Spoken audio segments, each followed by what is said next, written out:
까지 바울의 감사와 기도에 대해서 여러분과 함께 하나님 말씀을 나누도록 하겠습니다. 오늘도 강해를 해나가면서 함께 하나님 말씀을 읽도록 하겠습니다. 빌립보 교회는 유럽 최초의 교회입니다. 유럽은 참 의미 있는 곳입니다.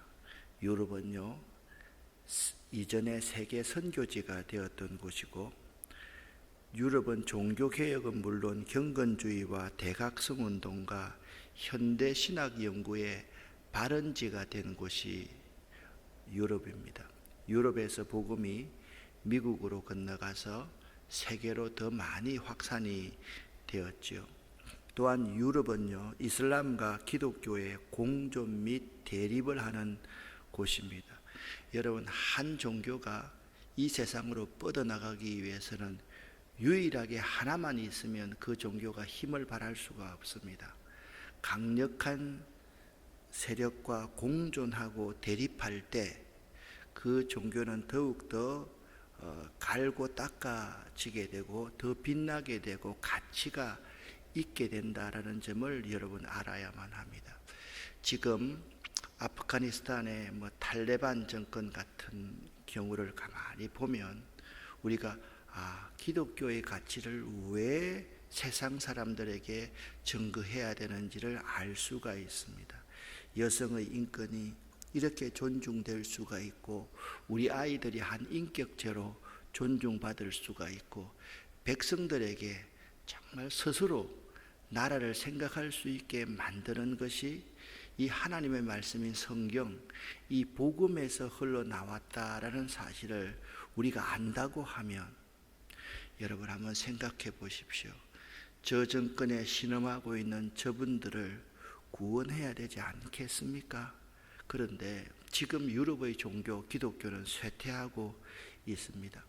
그렇기 때문에 바울 사도를 비롯한 우리 신앙의 선배들이 유럽 선교의 초석을 나온 그 가치들, 그 생명의 가치들을 생각해서 포기할 수 없는 곳이 유럽 땅이라는 사실을 알아야만 합니다. 이제 우리들은 바울 사도의 정신을 되살려서 유럽의 재복음화 전략을 수립할 수 있어야만 합니다.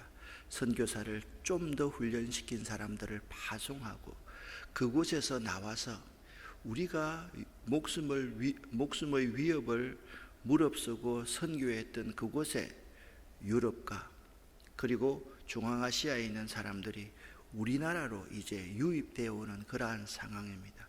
그들을 훈련시켜서 그들을 다시 유럽으로, 중앙아시아로 파송할 수 있는 기회가, 적기가 지금이다라는 생각을 하게 됩니다. 왜냐하면 유럽은 중앙아시아와도 긴밀하게 연결되어 있는 곳이고 아프리카와도 긴밀하게 연결되어 있는 곳이기 때문에 그렇습니다. 빌립보서 1장 1절부터 2절까지 해서 바울은 이렇게 인사하고 있습니다.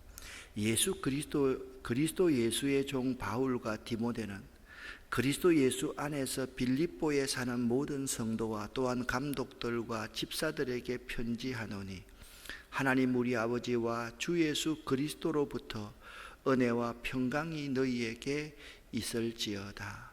아멘.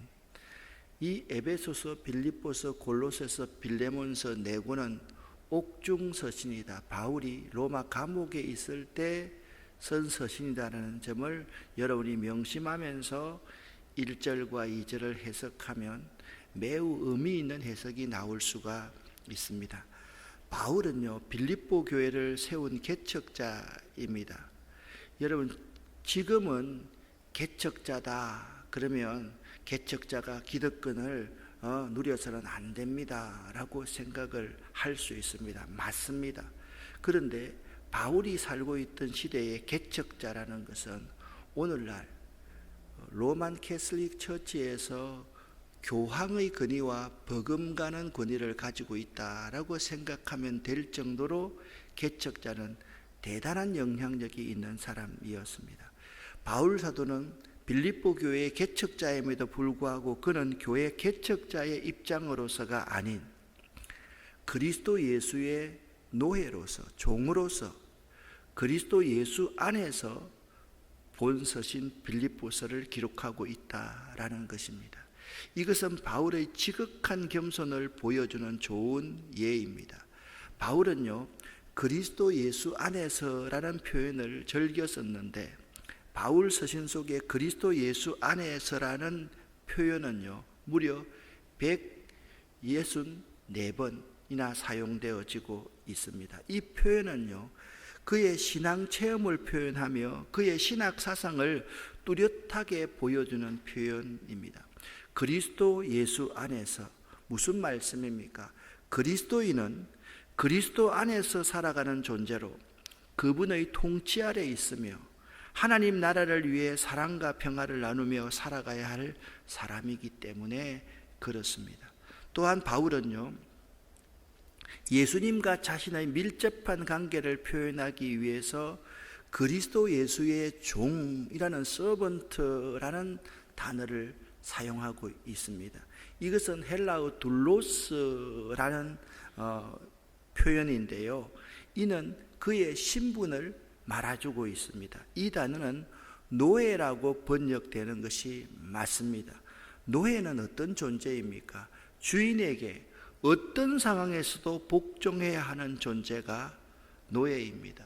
그러니까 바울은요, 그리스도 예수 안에서 그리스도 예수의 종으로서 빌립보 교인들을 대하면서 편지를 쓰고 있는 게지요. 바울은 빌립보 교회와 성도들에게 인사를 하는데 은혜와 평강이 하나님과 주 예수 그리스도로조차 임하기를 기원합니다. 이것은 하나님의 은혜를 통하여 믿음으로 얻게 되는 구속의 축복이 하나님의 선물임을 나타내는 동시에 하나님의 은혜 속에서 사는 성도들의 참된 평안을 보여줍니다. 은혜라는 헬라어 단어는 카리스라는 단어입니다. 우리가 말할 때 카리스마가 있다, 카리스마가 있다 이렇게 쓰지 않아요? 이 카리스라는 단어는요, 하나님의 무조건적인 호의를 가리키는데, 하나님의 은혜는 그의 아들 예수 그리스도의 십자가 위에서의 속죄를 통하여 우리를 용서하시고 오히려 영원한 생명과 기업을 주신 사실 그 자체를 의미합니다. 무조건적인 호의로 우리에게 생명과 그의 기업을 주신 사실 그 자체, 우리는 그런 무조건적인 호의를 받은 존재라는 사실입니다. 누굽니까? 여러분만이 아니라 그 복음을 전하고 있는 사도 바울 자신도 하나님의 무조건적인 호의를 받은 존재라는 사실을 고백하고 있는 것이죠. 또한 평강이라는 헬라어는 에이레네라는 단어를 사용하고 있는데, 하나님의 무조건적인 호의를 받은 결과 혹은 지금 받고 누리고 있는 상태로서 하나님 나라의 삶을 누리게 되는 특성 중 하나가 평강이라는 거예요. 하나님의 무조건적인 은혜를 받으면 그 마음속에, 그의 삶 속에 반드시 평화가 깃들 수밖에 없다라는 사실입니다. 바로 이러한 은혜와 평강은 결코 세상으로부터 얻게 되는 축복이 아니라 오직 하늘로서만부터 내리는 영적인 축복이며 또한 구원에 관계된 기쁨인 것입니다. 그래서 바울은 여러분에게 은혜와 평강이 있을지어다 라고 그렇게 인사를 하고 있는 것입니다. 나는 하나님의 전 무조건적인 호의를 받아서 생명을 얻었고 하늘나라의 기업을 누릴 수 있는 존재가 되었으며, 내가 하늘나라 기업을 바라보고 사니까 세상 것 다 내려놓고 평화롭게 살 수밖에 없습니다. 그것이 바울의 인사말이라는 말씀입니다. 우리들도 세상으로부터 얻어지는 것이 아닌 오직 하늘로부터만 내리는 영적인 축복과 구원에 관한 기쁨의 인사를 할 수 있어야만 할 것입니다. 바울이 3절부터 6절까지는 자신이 감사한 이유를 이렇게 표현하고 있습니다. 쉬운 번역으로 3절부터 6절까지를 함께 읽어보겠습니다. 나는 여러분을 생각할 때마다 하나님께 감사를 드립니다. 또한 늘 기쁨으로 여러분 모두들을 위해 기도하고 있습니다. 여러분은 제가 복음을 전할 때 늘 도움을 베풀어 주었습니다. 그것은 여러분이 복음을 들은 그날부터 오늘 이 순간까지도 그러합니다. 하나님께서는 여러분 안에서 선한 일을 시작하셨습니다. 그분은 끊임없이 일하고 계시므로 예수 그리스도께서 오시는 마지막 그날에 모든 선한 일을 확실히 완성하실 것입니다. 아멘. 바울이 빌립보 교인들로 인하여 하나님께 감사한 이유가 여기 3절부터 6절까지에서 뭐라고 말씀하고 있습니까? 먼저 6절 말씀을 보겠습니다. 하나님께서 빌립보 교인들에게 선한 일을 시작하셨기 때문에 바울은 하나님께 감사하다라고 고백하고 있습니다. 바울과 빌립보 교인들이 복음 안에서 늘 교제하고 있었기 때문에 감사하고 있습니다. 여기서 복음 안에서 교제했다는 말은 곧 복음 전파의 사역에 서로 협력하고 동참했다라는 의미입니다. 좀 더 구체적으로 말하면 두 가지입니다. 인원을 지원하면서 기도했고, 또한 복음을 받은 첫날부터 지금까지 한순간도 빼지 않고 선교헌금을 했다. 이것이 복음 안에서 교제했다라는 의미입니다. 바울이 하나님께 빌립보 교회를 위해서 감사한 이유가 무엇입니까? 빌립보 교회는 바울로부터 전도를 받고 양육을 받아 세워진 교회였으나 이제는 오히려 바울의 복음 사역을 돕고 그 일에 동참하는 상태까지 성장하게 된 것으로 인해서 하나님께 감사하고 있습니다. 여러분들도 여러분의 자녀들이 장성해서 엄마, 아빠, 어머니, 아버지 하고 그들의 사랑을 표현해 주면 참 감사하지 않습니까? 바울의 마음은 복음 안에서 빌립보 교인들을 낳았기 때문에 그들이 믿음이 장성하여서 복음을 전하는 일에 처음부터 지금까지 동참하고 있기 때문에 하나님께 감사하고 있는 것입니다. 이처럼 오늘의 교회나 성도들 역시 언제까지나 받는 입장에 머물러 있을 것이 아니라 할 수만 있다면 베풀고 나누어 주는 입장에 서도록 부단히 노력해야만 합니다. 우리 담임을 하고 있는 목회자들도 마찬가지라고 생각합니다. 이전에는 목회자의 사례가 참 약했기 때문에 날마다 교인들에게 대접만 받는 그러한 시절이 있었습니다. 지금은요, 목회자들이 그래도 먹고 살만합니다.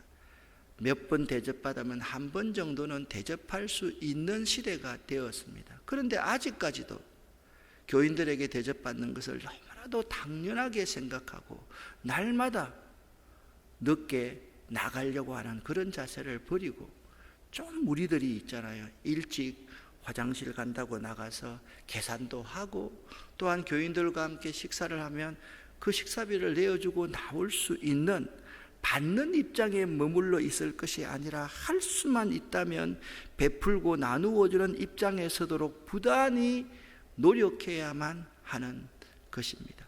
그런데 바울은 있잖아요, 그 빌립보 교인들을 인하여서 참 하나님께 감사했는데 그 하나님께는 감사하면서 빌립보 교인들을 얼마나 사랑했는지에 대해서 7절부터 9절까지 해서 이렇게 말씀하고 있습니다. 7절부터 9절을 함께 읽겠습니다.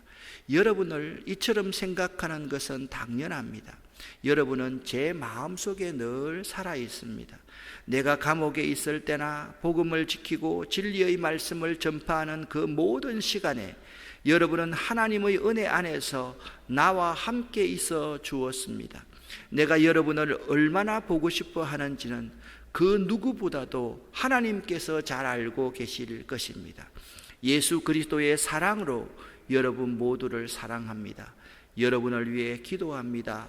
여러분의 사랑이 나날이 커지고 그 사랑으로 더 풍성한 지식과 통찰력을 갖게 되기를 기도합니다.